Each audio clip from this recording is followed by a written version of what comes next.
Hablaremos esta noche de los espartanos, de Esparta. Vamos a hablar de la disciplina espartana o de algunas de las curiosidades de esa disciplina. Lo primero que hay que decir es que no se sabe si Licurgo, aquel personaje que dio a Esparta un conjunto de leyes que la caracterizaron, realmente existió. Los que creen así, o sea, creen que sí existió Licurgo, dudan respecto a la fecha en que existió. Algunos dicen que vivió 900 años antes de Cristo, otros 800 y otros 600. Quiere decir que no hay nadie que diga que 700. Licurgo no era un rey, sino que era tío y tutor de un joven rey llamado Carilao. Cuentan que Licurgo fue a buscar el modelo de sus leyes y a Creta. Y para hacer aceptar esas leyes a sus compatriotas, dijo, al regreso, al volver de Creta, que el oráculo de Delfos le había sugerido aquellas leyes en nombre de los dioses. Mentira. Había ido a Creta y se le habían dicho unos tipos. Pero fue con el cuento del oráculo de Delfos para aprovechar la superstición de sus compatriotas, para legitimar aquellas leyes. En aquellos tiempos eran legítimas las leyes que venían de los dioses y no las que venían de las personas, y ni hablar de las que venían del pueblo. El caso es que esa especie de constitución que llevó Licurgo imponía una disciplina muy severa y de sacrificios notables. Algunos dicen que las leyes de Licurgo no fueron escritas jamás, pero de todos modos fueron observadas, hasta que se volvieron consuetudinarias y formaron las costumbres jurídicas de Esparta sin código alguno. El derecho consuetudinario es un derecho sin códigos, pero existe. La norma fundamental, no escrita, pero aceptada, del derecho consuetudinario es: lo que acostumbra a hacer, debe ser.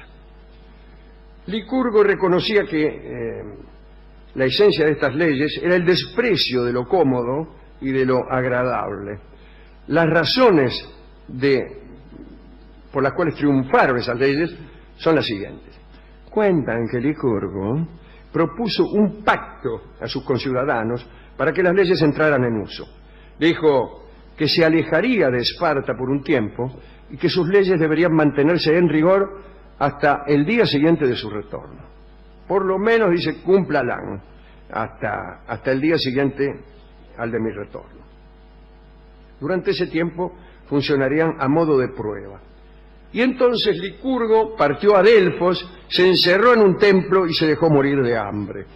Naturalmente, el retorno de Licurgo no se produjo y las leyes no fueron derogadas y la costumbre las afianzó. No es de todos modos, si es que algún oyente ha pensado en ello, una buena manera de garantizar que cumplan nuestros deseos. Es decir, dejarse morir y no volver nunca no es un trámite seguro. Desde luego es difícil de cumplir, ¿no? A nadie le gusta encerrarse en un templo de Delfos y dejarse morir, nada más que para que se cumpla una ley de tránsito, pongamos por caso. Un legislador diseña una ley de tránsito, pide que la pongan a prueba y se va a La Plata y se deja morir allí. Bueno, nada garantiza que por mucho que se deje morir el legislador, estas leyes vengan a cumplirse. Pero en Esparta se cumplieron, no las leyes de tránsito, sino las leyes de Licurgo. Los reyes de Esparta eran dos, o sea, ocupaban el trono por parejas, de modo que uno podía vigilar al otro. Esa era la idea. La rivalidad entre ambos, la discrepancia, la resolvía el Senado. La discrepancia es mejor. La resolvía el Senado. Los senadores debían tener más de 60 años y cuando alguno moría, cosa que sucedía bastante a menudo, los candidatos a la sucesión desfilaban por la sala y el que recibía más aplausos quedaba elegido. Era más o menos el mismo régimen de si lo sabe cante o algo así. Después del Senado, en orden jerárquico, estaba la Asamblea, que estaba abierta a todos los ciudadanos de 30 años para arriba. Pero todos los ciudadanos no eran todos los habitantes, ya que la mayoría eran oilotas, que eran una clase ínfima, sin derechos, o eran esclavos, o eran mujeres. Quiere decir que los ciudadanos, tanto en Esparta como en Atenas, eran solamente los macanudos, eran poquísimos. Bueno, entre Asamblea y Senado se nombraban a los éforos, que eran unos ministros, vamos. En esta división de poderes, Esparta no difería sustancialmente de los otros estados de la antigüedad griega. Pero lo que le dio el carácter espartano fueron las reglas ascéticas, los criterios de disciplina militar que se impusieron por voluntad de Licurgo. Algunas libertades tenías, eso sí. Por ejemplo, podías elegir mujer. Pero quien se casaba con una poco apta para la reproducción, vamos a decirlo así, pagaba una multa, como le sucedió incluso a un rey. El rey Arquidamo se casó con una mina porque le gustaba. Y no le dio hijos, multa por no tener hijos. El marido estaba obligado incluso a tolerar la infidelidad si la adúltera cometía esta infidelidad con un hombre más alto y más fuerte que él. Bueno, sigue sucediendo eso. Si vos te haces el loco con un tipo más grandote y más fuerte, te faja. Encima te faja, ¿no? Bueno, en estos casos se decía en Esparta que los celos eran ridículos e inmorales. Si el amante de la mujer era más alto que vos, los celos ridículos e inmorales. Pero si era más bajo, justificado. Bien. De modo tal que las personas altas estaban más a cubierto de las infidelidades que las personas bajas, ¿no? Que tenían en Esparta una perpetua mirada de desconfianza. A los 7 años, ya en otro orden de cosas, los niños eran, iba a decir arrancados, pero no es una buena palabra, eran separados, ¿no? Separados de la familia, y el niño entraba a un colegio militar, acá en el Palomar.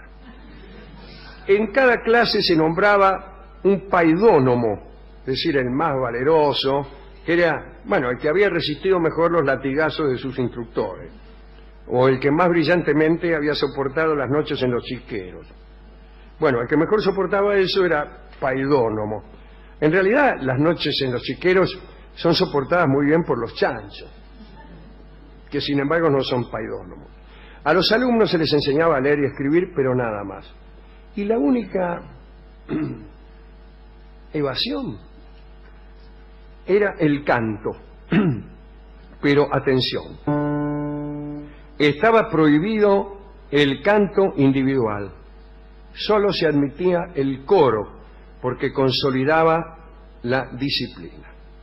Como la educación que se daba a los jóvenes no permitía desarrollar entre ellos al conductor de los coros, la educación espartana no generaba conductores de coros. Entonces todos eran extranjeros.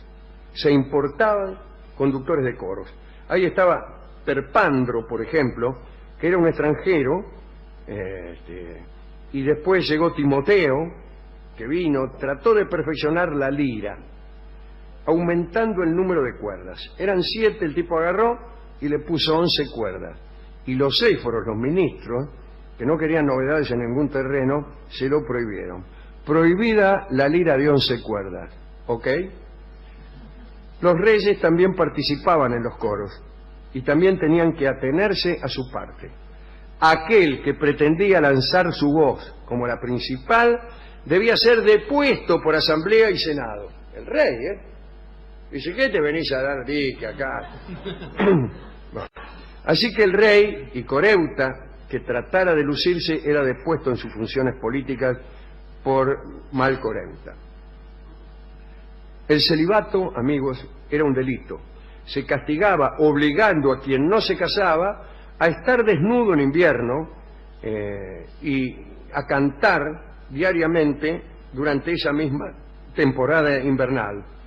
Cantaba desnudo un himno en el que reconocía haber desobedecido al rey. Era un himno. El famoso himno, reconozco haber desobedecido al rey. Reconozco haber desobedecido al rey. Reconozco haber desobedecido al rey. Conmovedor. Me encantó. Dice, era el único momento en que uno podía cantar solo. El único cantor solista era el que desnudo contaba cómo había desobedecido. En otro orden de cosas, todo lujo era considerado como un ultraje a la sociedad. O mejor dicho, tampoco es muy bueno. Estaba prohibido el oro y la plata. Los espartanos no conocieron nunca el oro y la plata. Estaba prohibido importarlo. Sus monedas fueron exclusivamente de hierro. El rey Cleómenes mandó a repatriar a un embajador en Samos porque usaba plato de oro. Mira, oye. Desde luego, Esparta tuvo y tiene numerosos admiradores. Y ciertamente fue una formidable potencia militar que durante siglos hizo temblar a los vecinos. Toda Grecia se sorprendió cuando el pequeño ejército de Epaminondas derrotó a Atenas. Perdido el ejército en Esparta, ya no quedó nada más.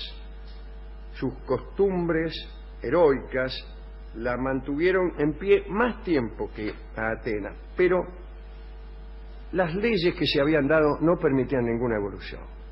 Y lo que quedó de Esparta después de la época clásica fue un villorio sin carácter, en cuyos pobrísimos museos no hay ni un resto de estatua, ni un pedazo de columna que venga a atestiguar la existencia de una civilización importante.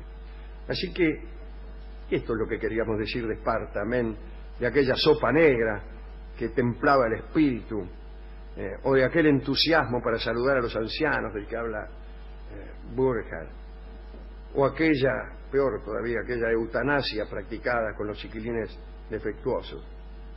Casi todos somos, por demócratas, atenienses, y decimos que Atenas era la cuna de la democracia, lo cual puede ser cierto, pero nadie crea que aquella democracia de Atenas tenía algo que ver con estas democracias modernas. En fin, porque era muy difícil pertenecer al pueblo en Atenas. Tal como en Esparta, la mayoría de los habitantes eran esclavos, carecían de todo derecho, y el pueblo eran solamente los macanudos.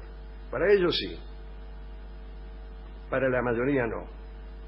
Es decir, que nadie piense que estas democracias actuales se parecen a aquellas.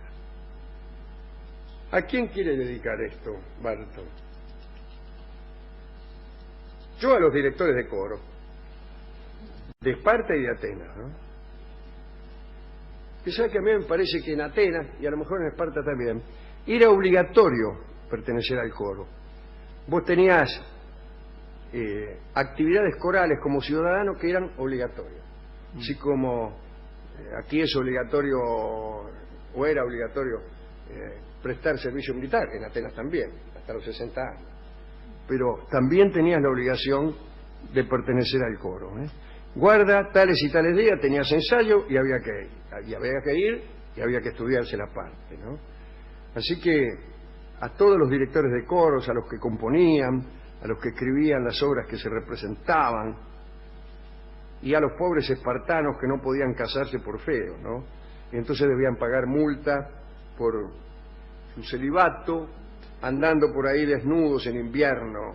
El invierno espartano debe ser terrible, ¿no? Digo yo, creyendo que el clima también estaba sujeto a las leyes del Licurgo. Bueno. No sé si es peor un invierno espartano o, yo qué sé, cataratas en enero, bien vestido, como un jersey gordito.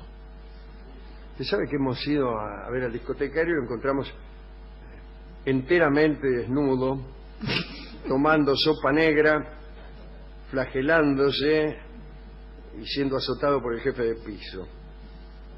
y le pedimos un disco y como de lástima nos regaló una samba espartana. Hay una samba espartana. Una samba espartana que canta a la vida de cuartel con tanta austeridad que en esta versión ni siquiera hay letra. Así que escucharemos La Cuartelera, una samba compuesta pensando en los soldados de Esparta, en la versión de don Eduardo Falú. Adelante.